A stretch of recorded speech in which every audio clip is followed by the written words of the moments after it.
Dogs are constantly improving the lives of Pittsburghers. From service dogs, which are there at every step to help their owners deal with physical challenges, to therapy dogs like Ty here, which have extensive training and not only help with physical therapy, but also with psychological trauma.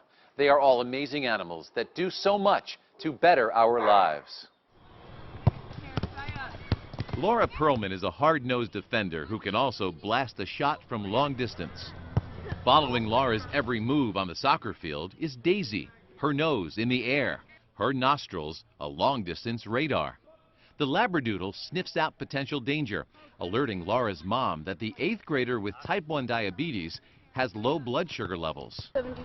Good girl! Managing diabetes with her, it's a lot easier.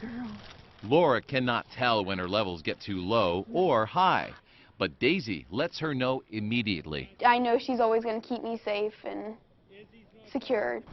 Her parents want to eliminate barriers in Laura's life, and Daisy keeps her buddy on the field in optimal health. If she's alerting, she goes to my mom or dad, paws at them, and they tell my coach, hey, she needs to come out. So just come out, check, and treat it. A few years ago, her parents worried something was wrong with Daisy. She kept on alerting, even though Laura's levels were good. Good girl. Nothing was wrong with Daisy when she kept nudging Laura's dad, Brian, trying to tell him something. Oh, you stupid human. Come on.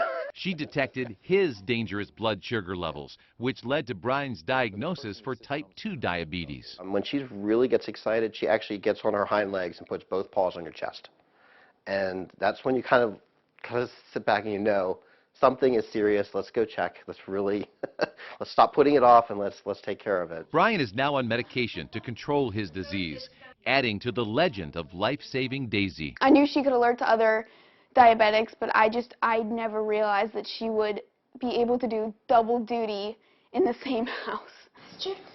Good girl. Diabetes alert dogs such as Daisy are not the only four-legged family members making a difference in our homes. Good girl. Inga is Joseph Leckenby's service dog. I just really wanted companionship, and I wanted somebody to help me more so I could be more independent in my day-to-day life. Joseph lives with cerebral palsy, and Inga helps him retrieve items he may drop, such as a TV remote. It really is amazing.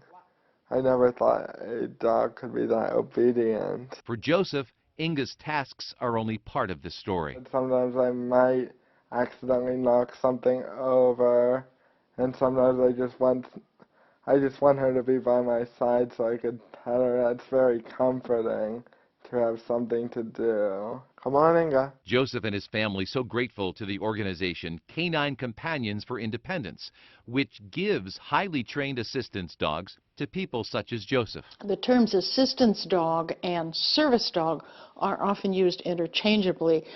They are typically covered by the Americans with Disabilities Act that gives Joseph, his mother, and Inga rights to take their dog in public. Carolyn Rock serves on the national board of CCI.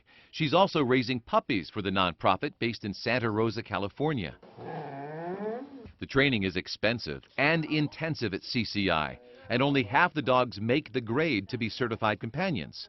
Through fundraising, they give away their dogs for free, no strings attached. These are $40,000 dogs, and it's amazing that you can get a dog for free with all the training that comes with it. Another group of canines offers therapeutic support, visiting schools, hospitals, and nursing homes. Chaos. It's an Irish Wolfhound Terrier mix. Therapy dogs at CMU meet students in the middle of midterm exams, rubbing a belly and giving hugs. The interaction is a bridge for motivation, encouragement, and empathy. I'm really dog deprived right now, so this is awesome. We always talk about how we miss our dogs. It's really relaxing to have those friends, and they're very adorable, and they're very nice. These four-legged stress relievers making these students feel the warmth of home, boosting their spirits. And your pet can do this too. Therapy dogs don't require years of training. Good girl. Local canine organizations hold certification classes so you and your dog can be partners in healing our neighbors in need. Next on Chronicle. Guard. Good. Oh, good boy. Good boy. The best training the best. What you got? That should be fine. Keeping us safe and sniffing out trouble. Next on Chronicle.